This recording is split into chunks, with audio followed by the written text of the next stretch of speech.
Hey, what's up, everybody? It's Friday, January 3rd, 2025. How you doing? Weekend. We had a rally today. Now, I thought this week would be a little bit more positive. I told you last week that I thought that we'd see a new high in the Nasdaq and the S&P. We didn't even come close. Actually, the week we ended up down on the week, even with today's rebound. This was a good, strong week for the fiscal flows. I mean, about 140 billion of leading flows on Tuesday and Thursday combined, and it was about 98 billion of net flows. So pretty much all of the December tax drain has been recovered except for like 3 billion. So I really thought we'd get more of a positive. I mean, today was good, but I thought we'd be much higher, and I thought for sure the week would end up on a positive note. But all three averages were down on the week. I still think that this portfolio shift phenomenon is going on. I think, there's going to be stagflation, Trump policies, this and that.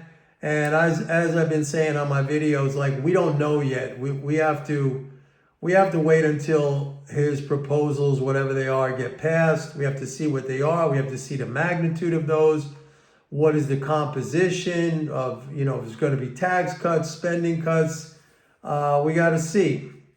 The other thing, and I think I mentioned it in my last video, was that the China situation is very interesting. And I think I said yesterday, and I definitely said at the time a couple of weeks ago when everybody was all excited about the China stimulus, I said, no, that's not a stimulus. That's, again, monetary operations, which is basically just, like shuffling the deck of cards.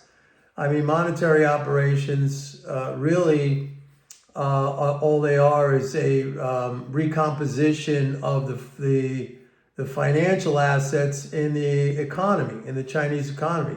And also depending on, in this case, rate cuts, that's just, again, that's a removal of interest income transfers.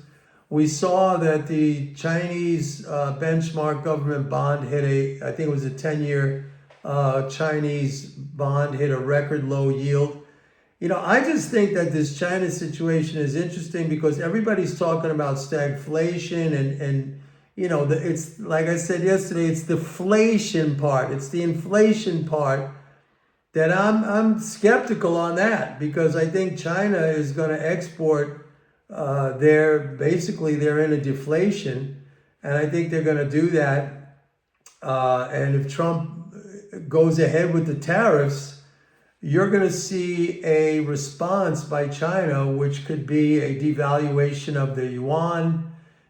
China is all about maintaining the volume of export goods. And I've done many videos on how, that's just a race to the bottom. I mean, the only way they could maintain this kind of mercantilist economy, at least with regards to the relationship with the United States, they just got to weaken their currency. They got to keep wages very, very low. The thing that I said, which is really an amazing statistic, I mean, China's GDP on a purchasing power parity basis, it is above the United States. It's the largest economy in the world. But on a per capita GDP, I mean, it's not even close. Like, Chinese GDP per capita, in other words, what the average Chinese citizen gets out of his labor, what value of product, all the things they produce, what value of product does he get from his labor? It comes to like $12,600 annually. And in the United States, purchasing per capita GDP is like 86,000. So it's like United States, what is the benefit of this mercantilist Chinese economic policy? It's ridiculous.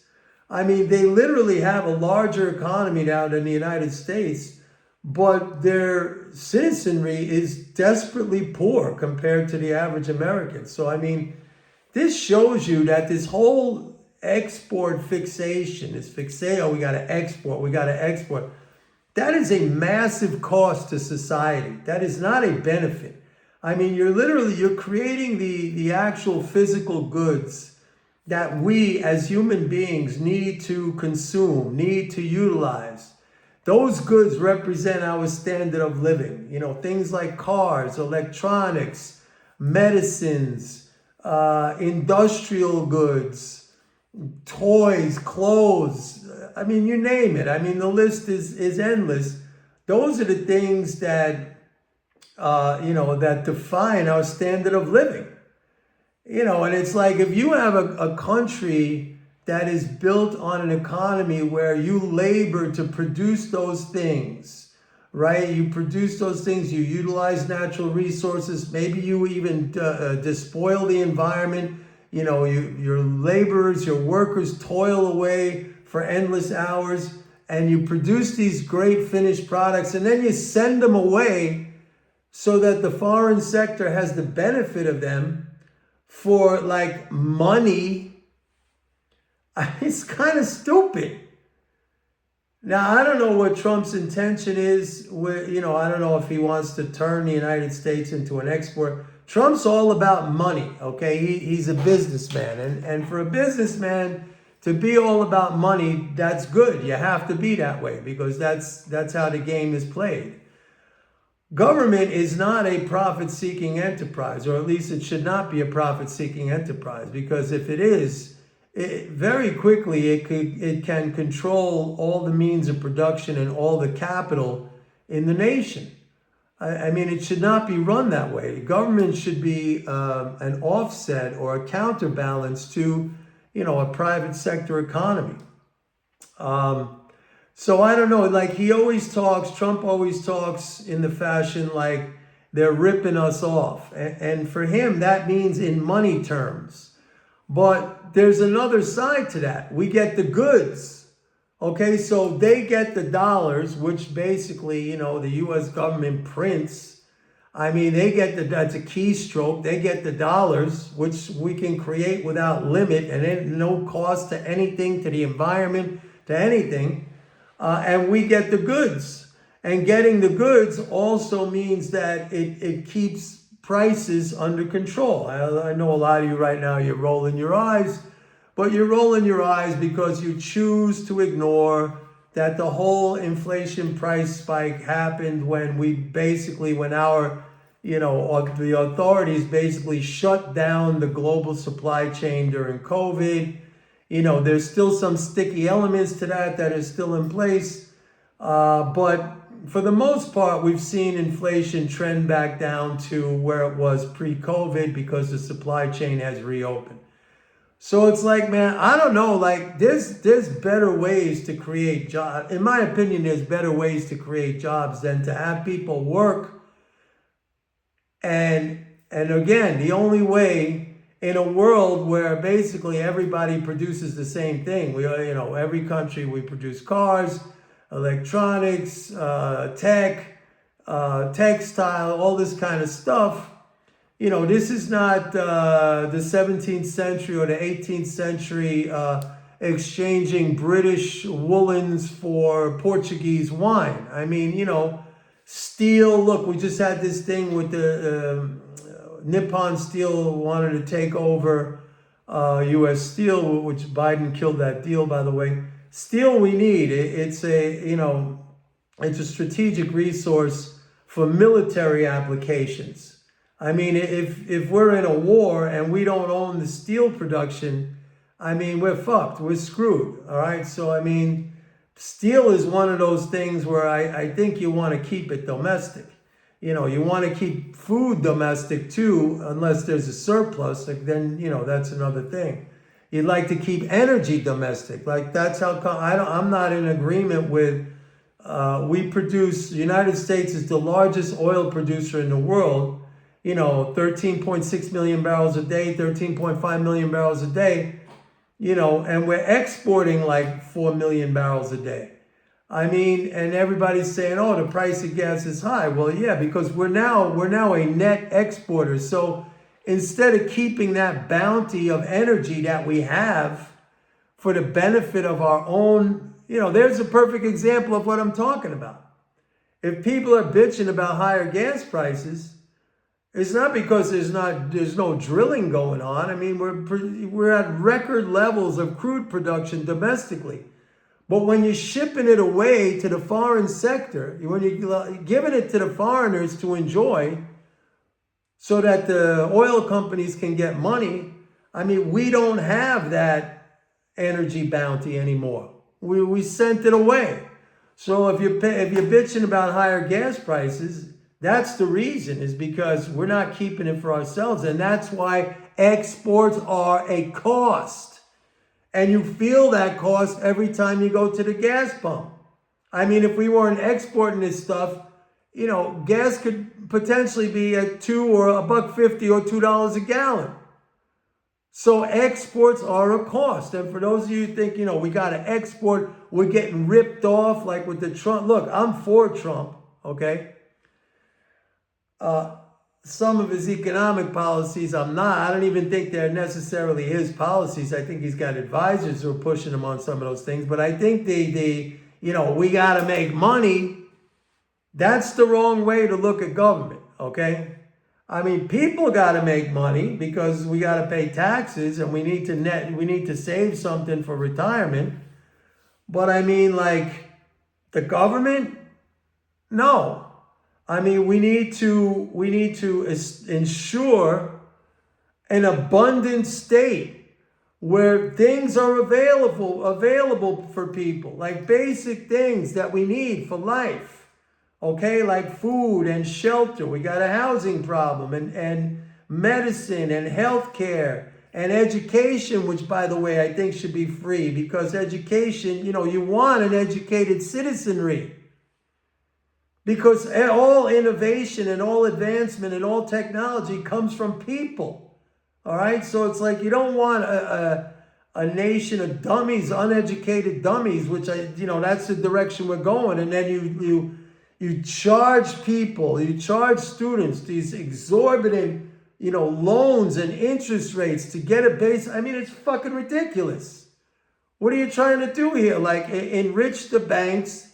The government's making a profit off of its own citizens trying to be educated, which would improve the entire country if people were educated.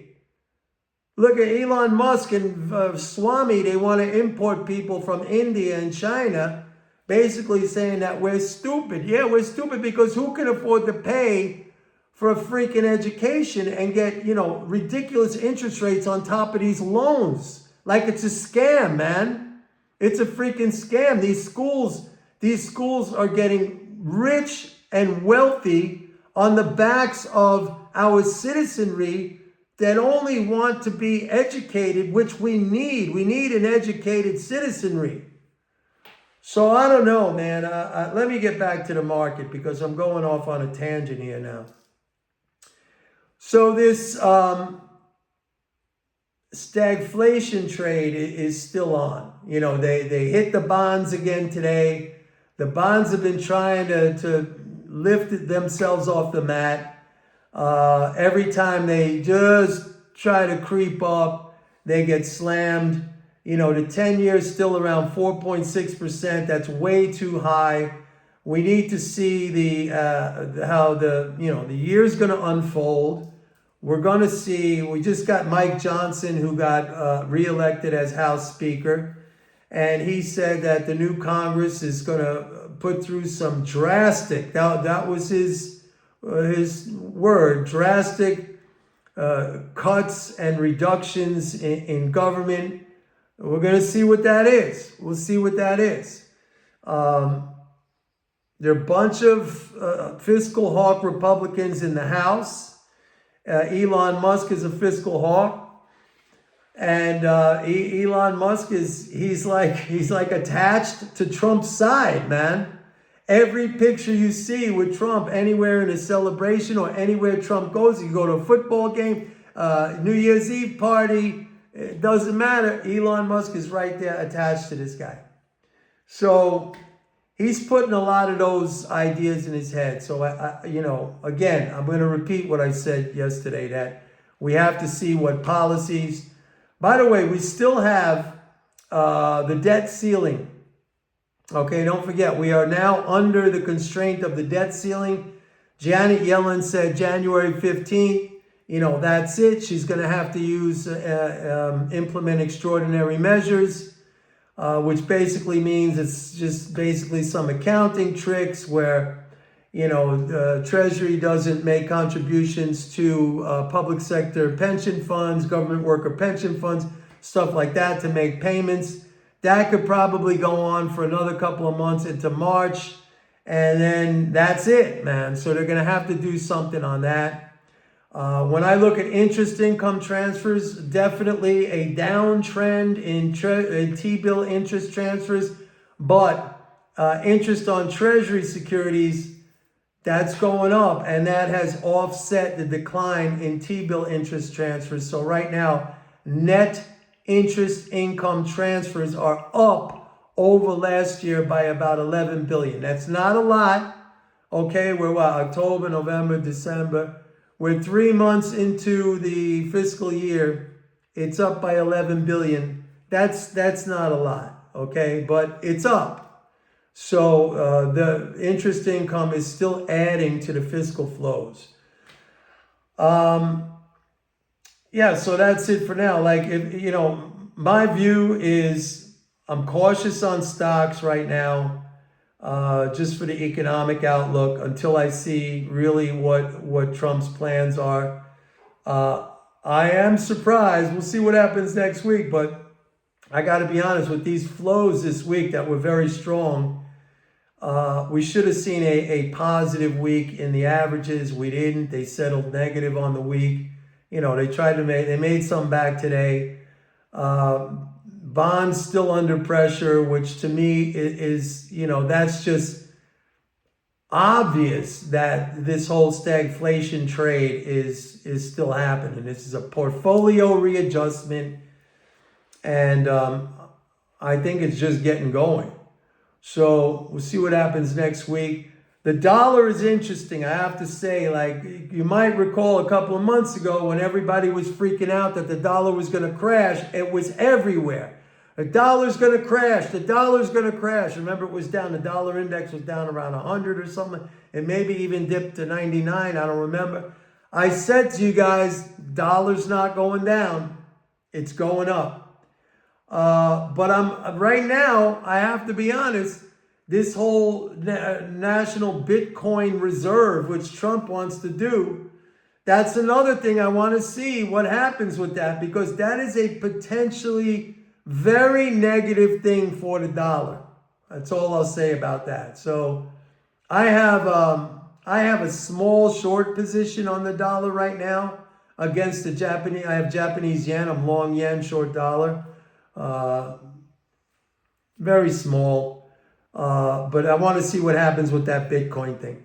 Anyway, that's it for today, folks. Please like and subscribe. And don't forget, go to my website, pitbulleconomics.com.